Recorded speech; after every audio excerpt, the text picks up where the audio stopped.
All right, welcome to the deep dive. Today, we're going to be doing something pretty interesting.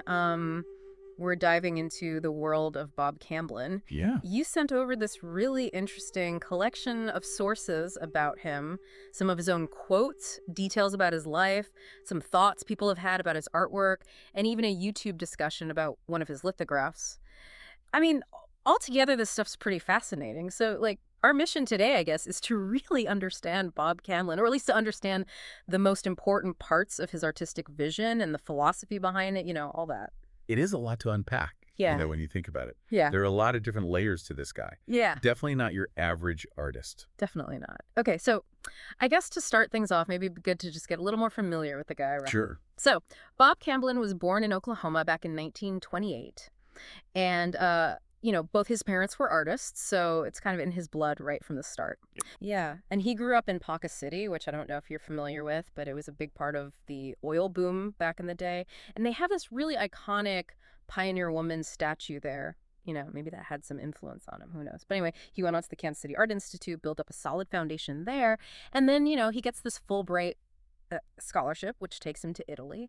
So he's exposed to this incredible range of styles from the old masters to impressionism and everything in between. The classic art history pilgrimage. Totally. You see that so often with artists who developed really unique styles later on. Makes sense, right? Yeah, that mix of traditional training and then, later experimentation. Yeah. It's kind of a recipe for something special in a way.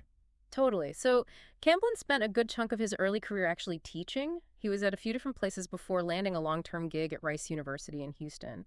And during this period, he was doing a lot, exhibiting his work, collaborating with other artists, really pushing the boundaries. Hmm.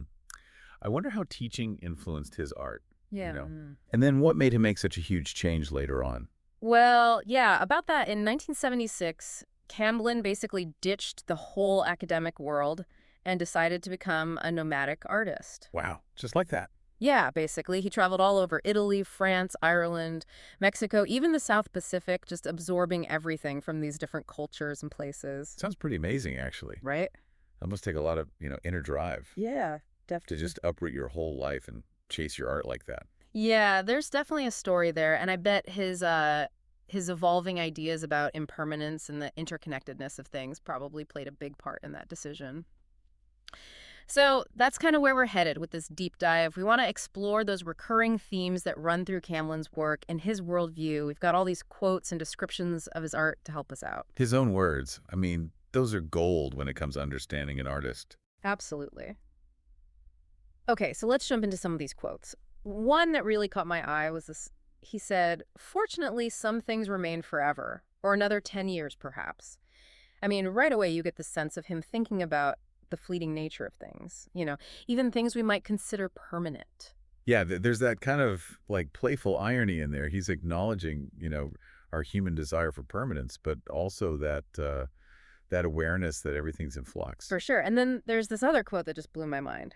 "Look into the atom, you get what you need. Look into magic, and you get what you need. Philosophy and art are in both." This is like he's drawing this connection between science and mysticism, right? Suggesting that there's a deeper truth that you can find through both reason and intuition. Absolutely. It's like he's seeing this holistic worldview where those boundaries between logic and intuition are kind of blurred. Yeah. And, for Camblin, art and philosophy are kind of the bridges between these different ways of knowing. Okay, so now listen to this one. He said he wants to stick with common sense and try for the perfectly average view of the universe. But then, in the same breath, he says he's hoping to witness the meeting of science and magic in a bright gray. It's almost like he's aiming for the ordinary while still expecting something extraordinary to pop up out of the mix. Yeah, that tension between perfectly average and bright gray. It's really interesting. It's like he's saying there's this hidden wonder in the everyday, right? If we can just see it. Right. And maybe the perfectly average is the starting point for seeing those extraordinary moments. Now, he also had these really fascinating ideas about intuition and action. He says the sixth sense is to be, without a doubt, senza dubio, no doubt. So that's pure, unwavering intuition, right? But then he throws out this advice: when you think, don't act. When you act, don't think. It's kind of contradictory, isn't it? It seems like it, but I think what he's getting at is the importance of being present, really present. So when you're thinking, you're in that space of analysis and contemplation.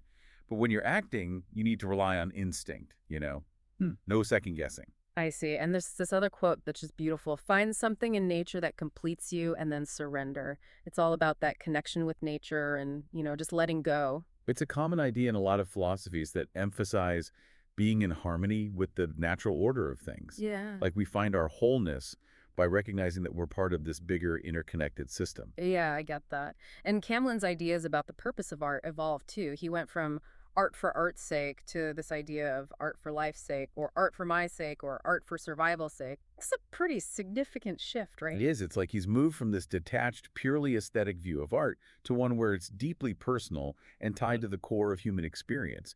Like art becomes this vital force, maybe even essential for navigating life. And this idea of stepping off the train of thought comes up a lot in his writings. It sounds like a deliberate attempt to break free from linear analytical thinking and tap into something deeper, something more intuitive. It's a really cool metaphor, right? Like stepping off that track of thought and seeing where you end up. Totally. He also drops these little phrases that are almost like codemons. In the balance, patience and yet. Freedom again, and yet in silence, the reality can be maintained. In the reality, the pain that I move away from. So much packed in there, but I get the sense of like balance, patience, freedom being key to, finding equilibrium in reality and moving away from suffering. And silence seems to play a big part in all of that. Yeah, they're so dense with meaning. It's this idea that silence can be this grounding force, this space where you can work with these opposing forces and find some kind of inner stability. Yeah. Okay, so one last quote before we dive into his artwork. Camblin talks about finding the sublime and the ridiculous and looking for the forgotten. It's a really unique way of seeing the world, right? Finding artistic inspiration in the most unexpected places. It is like he's valuing things that others might overlook or dismiss. It's a challenge to those established ideas of what's considered, worthy of our attention. So true. Okay, so with all that in mind, let's turn our attention to a specific piece. The lithograph Water from his Zen and the Art of Enlightenment series. The description mentions this really interesting interplay of abstract geometric forms and more organic textures, all done in these soft pastel colors. This is where those abstract philosophies really take shape visually, wouldn't you say? For sure. The lithograph becomes like a physical manifestation of all those ideas. Totally. So you've got these interlocking triangles and grids, these linear pathways, all overlaid on these kind of undulating textures in the background. It's like this dialogue between the man-made and the natural. Yeah, it's almost like he's illustrating that, Zen idea of the limits of language and thought when it comes to grasping reality. Hmm. Like the geometry represents those limits, and then the organic textures are hinting at this underlying boundless nature of things. I see. Yeah. And that YouTube video, The Eternal Landscape, brings up this Buddhist concept of mu, or emptiness, and shiki, which is form. The idea is that emptiness is not just nothingness, but this infinite potential from which everything arises. Right, and so the lithograph, with its abstract and organic elements, is kind of showing that the idea of separateness between those two is an illusion. They're interconnected. Totally. Like emptiness is not a void, it's that space where infinite possibilities can exist. Exactly. The description also mentions this connection to the I Ching's hexagram before completion, suggesting a state of transition, of potential.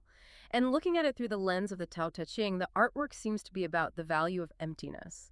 The idea that form is the container, but emptiness holds the essence. Those connections to ancient wisdom are really powerful, right? Yeah. It takes the lithographs beyond just a modern abstract piece and places it within this long tradition of art that deals with, really profound ideas about change, potential, the very fabric of reality. Yeah, I mean, it's pretty deep stuff. It's like he's meditating on the essential dualities of life order and chaos, structure and fluidity, and that underlying interconnectedness of everything. It's a visual representation of that tension and harmony that exists between those dualities. Okay, so zooming out a bit, the pasted text mentions some of Camblin's artistic influences. Geometric abstraction was a big one. That style that focuses on basic shapes and their arrangement. Right. And color field painting, which is all about these big, flat areas of color.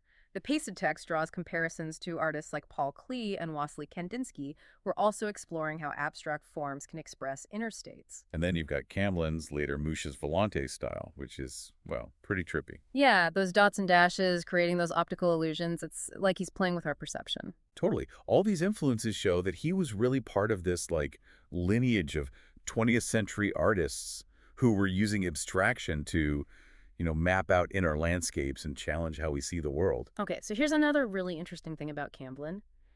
He was a big believer in collaboration, especially during his time in Houston. He worked a lot with other artists like Earl Staley and Joe Tate, Right. and he would often sign his work just as anonymous. It's like he was downplaying the individual ego and really embracing this idea of collective creation. Yeah, it's pretty radical, actually. Right. Like he's going against that whole solitary genius stereotype that we often associate with artists. Definitely. Now, the Zen and the Art of Enlightenment book itself is described as this conversation between art and philosophy. And the drawings in the book are called Paradoxes Made Visible, and even Zen koans disguised as blueprints.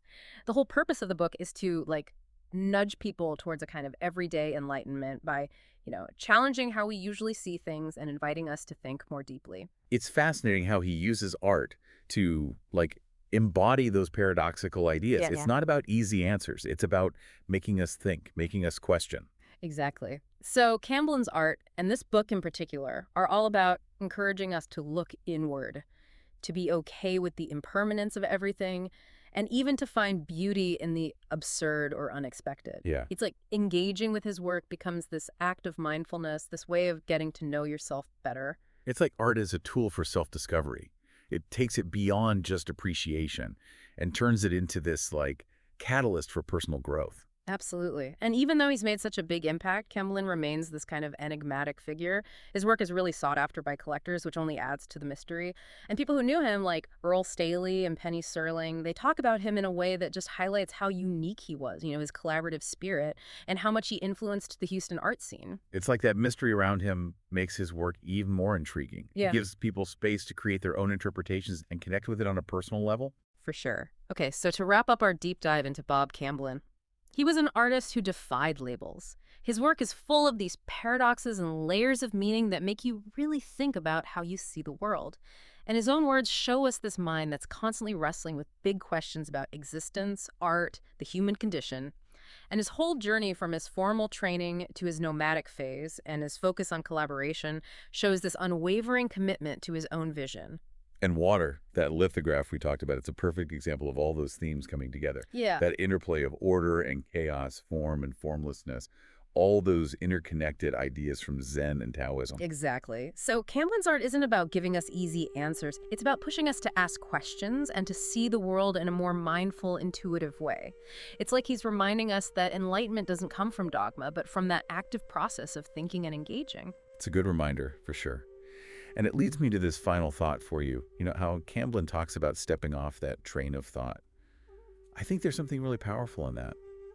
What happens when you, deliberately move beyond those linear ways of thinking and embrace that bright gray area, the space between what you know and what you don't?